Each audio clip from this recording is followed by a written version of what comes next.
Hello everyone. सो क्या आपको लगता है कि नीट 2025 पेपर पूरा हिस्ट्री में नीट के हिस्ट्री में सबसे हार्डेस्ट पेपर था?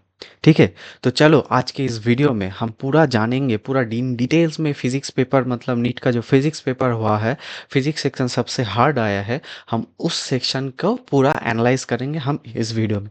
तो मैंने यूट्यूब पर बहुत सारा ऐसा वीडियोस देखा कि जो बच्चे हैं मतलब नीट का पेपर देने के बाद वो मतलब आने के बाद वो रोते रोते आ रहे हैं। ठीक है, इसका मतलब क्या? पेपर ही बहुत ही हार्ड आया था। ठीक है। तो अ, तो मैंने बहुत सारे टीचर्सों का एनालिसिस देखा यूट्यूब पे, और उसके बाद अब मैं जाकर सारे वीडियोस को कंबाइन करके मैं ये वीडियो में मैं पूरा बताऊंगा कि कितना परसेंटेज वेटेज हार्ड आया, कितना इजी आया, कितना मीडियम आया, और पिछले साल के कंपैरिजन में इस साल क्या डिफरेंट था। ठीक है। इस साल थोड़ा मतलब नीट में ऐसा ऐसा सवाल आ गया था जहाँ पर कैलकुलस बहुत सारा लग रहा था। ठीक है, बहुत सारा बड़ा बड़ा कैलकुलेशन था। ठीक है। नीट में मतलब ऐसे ऐसे टाइप के सवाल पिछले जो भी मतलब जितने भी सालों में हार्ड आए थे, मतलब जी एडवांस से भी कुछ कोई कोई सवाल हार्ड आ गया। ठीक है। तो चलो हम आगे बढ़ते हैं एनालिसिस के साथ हमारे। ठीक है। तो सबसे पहले आप देख लो, नीट जो 2024 हुआ था। ठीक है। नीट 2024 में जो डिफिकल्टी लेवल था मतलब जो डिफिकल्ट क्वेश्चंस था वो टोटल था 12%। ठीक है। जो डिफिकल्ट नंबर ऑफ क्वेश्चंस था टोटल 12% था, और लगभग 44% था इजी, और 44% था मीडियम। ठीक है।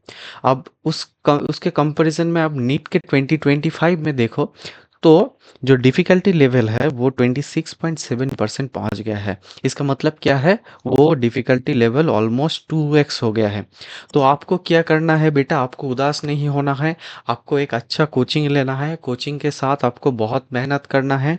ठीक है, कोचिंग का टीचर्स का बात सुनना है, अपना होमवर्क करना है। ठीक है। और आपने आपको इस काबिल बनाओ ताकि कोई भी लेवल आए आप उस मतलब उस एग्ज़ाम को आप क्रैक कर जाओ। ठीक है। और इजी का लेवल थोड़ा कम थोड़ा घट गया है। ठीक है, मतलब इजी 44% आ जाता था, मतलब एकदम डायरेक्ट फार्मूला बेस्ड। ठीक है। तो इस साल थोड़ा घट गया है 1% से 42.2% इजी आया है। और जो मीडियम था 44% था, और इस साल मीडियम क्वेश्चंस का जो जो संख्या है वो थोड़ा कम गया है। ठीक है, इसका मतलब 31.1% हो गया है। ठीक है। तो चलो हम आगे बढ़ते हैं। हम इसके नेक्स्ट स्लाइड में हम देखेंगे कि क्लास 12 वर्सेस क्लास 11 का क्या वेटेज रहता है। टोटल हम देख लेते हैं, चलो। So in this slide you can see that class 12 versus class 11 weightage। so इस बार class 11 से थोड़ा कम weightage आया है, मतलब 1% ज़्यादा परसेंट नहीं, ऑलमोस्ट 50-50 का रेशियो है। ठीक है। तो 49% लगभग क्लास 11 से आया है, और जो 51% लगभग क्लास 12 से आया है। ठीक है, ऑलमोस्ट आपको मतलब अगर आप सिर्फ क्लास 12 करोगे तो आप नीट का पेपर मतलब क्रैक नहीं कर सकते हो। आप क्लास 11 और क्लास 12 दोनों ही इक्वली इम्पोर्टेंट है, क्योंकि ऑलमोस्ट 50-50 रहता है। 51-52 मतलब 52 को कई कई बार क्लास 1 का 50 हो जाता है, 50 से ज़्यादा हो जाता है, कई बार 12 में 50 से ज़्यादा हो जाता है। ठीक है।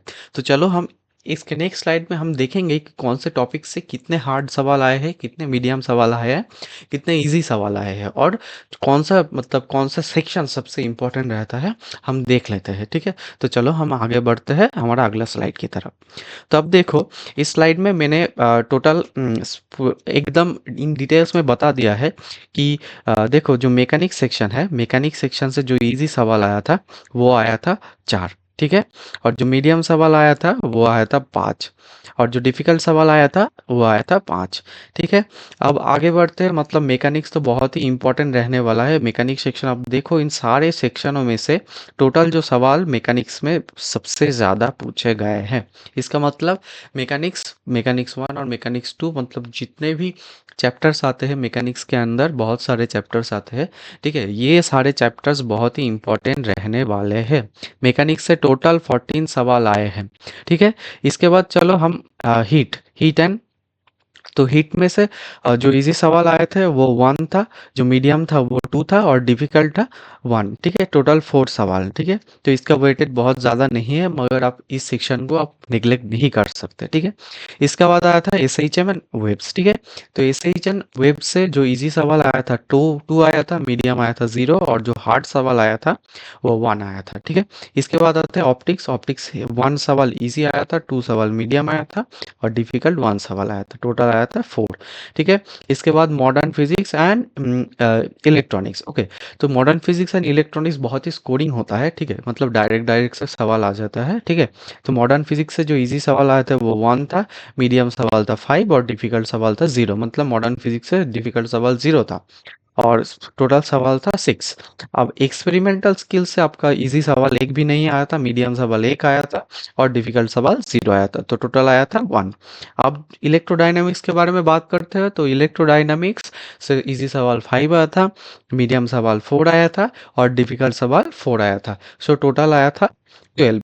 अब देखो, जो इजी सवाल था टोटल 14 था, मीडियम सवाल था 19 और डिफिकल्ट सवाल था 12। So total this is our total physics paper analysis कि मतलब कौन सा सेक्शन सबसे ज़्यादा वेटेज रखता है। तो सबसे ज़्यादा वेटेज रखता है मैकेनिक्स।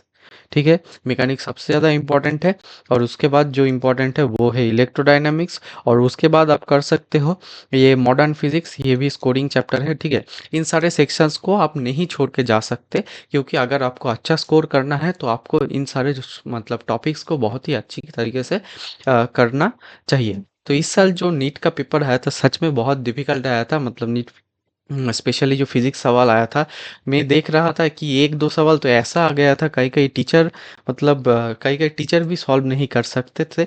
और आने वाले दिनों में मुझे ऐसा लगता है कि कंपटीशन और भी बढ़ेगा, नीट का पेपर और भी टफ आएगा आने वाले दिनों में।